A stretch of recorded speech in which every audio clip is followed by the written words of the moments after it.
We've heard a lot about terror and suicide bombing, but what about the quality of life?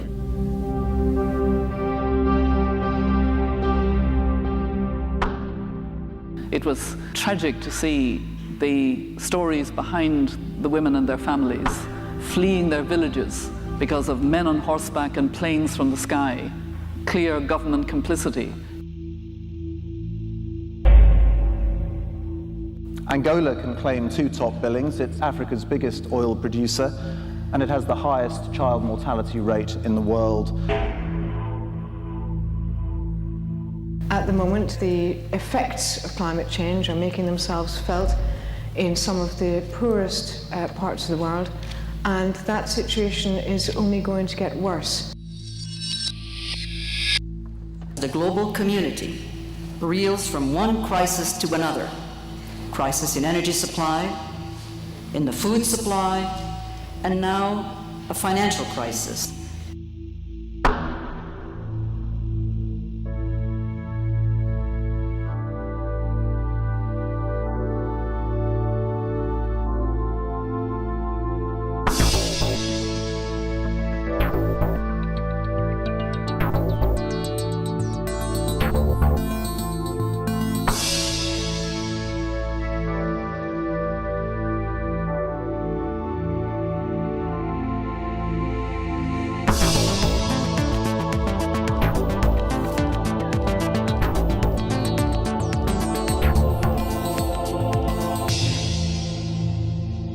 Isn't it time to make a crime against humanity out of corruption?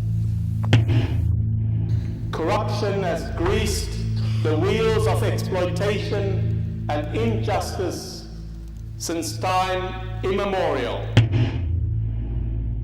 Billions of dollars that could be invested in the third world countries to alleviate hunger, provide work, education, health, or housing, due to corruption, are diverted in favor of the personal gain of a minority. Corruption for many indigenous peoples is simply the cost of survival, is simply the cost of remaining alive, of remaining indigenous. The best tool against corruption is an empowered citizen. What we need is small steps, bit by bit, to build legitimacy, credibility, and increase the momentum against corruption.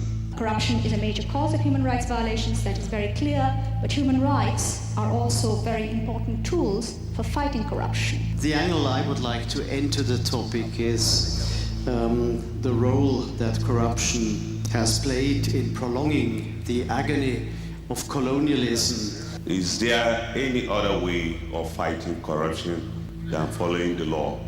Only rules, enforcement, and judiciary is not enough. Africa exported in 2006 $249 billion worth of oil and minerals, 6 times the amount of foreign aid it received.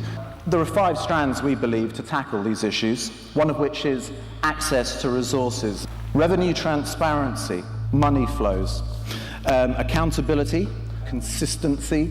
We need to be even more effective and vigilant at tackling the corruption that worsens all these problems and that really affects people at grassroots level. The Extractive Industry Transparency Initiative is addressing exactly this tremendous paradox of the resource curse.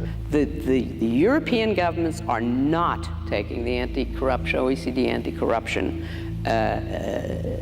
convention seriously. So I think European civil society needs to get serious about putting pressure on their own governments. When the government decides that it is committed to doing the right thing, we'll be there beside them, trying to help them develop the right programs to channel those resources into.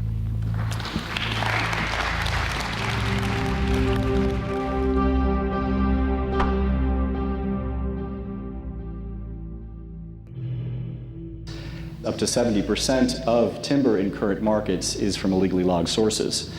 I think it's time for the anti-corruption and the environmental movements to be working much more closely together.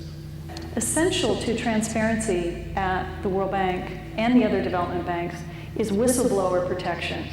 We need to make sure that at the global as well as at the community level, we adhere to good governance principles, transparency and accountability.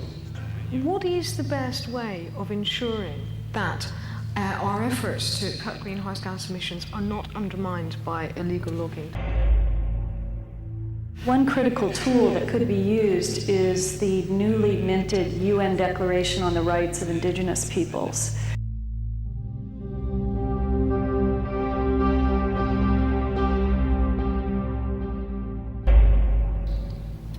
To me, the message is loud and clear that for there to be effective, sustainable globalization, it must be underpinned by exceptional business practices.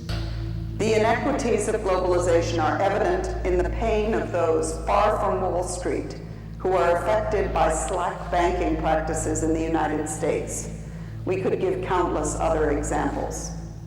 Mortgage brokers aggressively and recklessly pushed their products, which gave them a steady stream of fee-based income.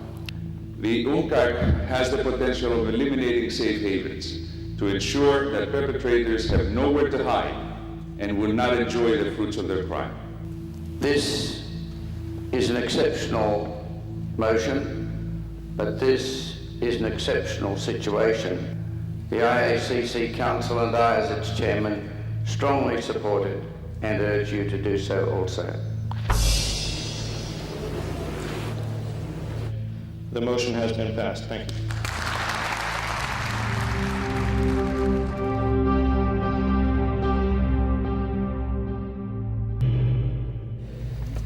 The global financial crisis has metastasized into a worldwide economic meltdown. There needs to be a complementary focus on institution building. When are we going to create a cohesion fund, as Paul Volcker suggested, for asymmetric empowerment of the poor?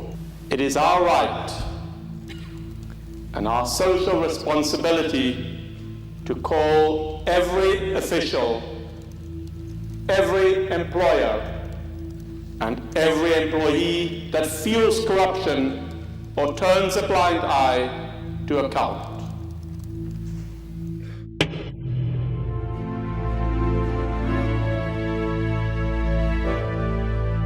And thank you, Mr. Prime Minister, to you, your government, and to the people of Greece for their warm hospitality and for your support. Thank you.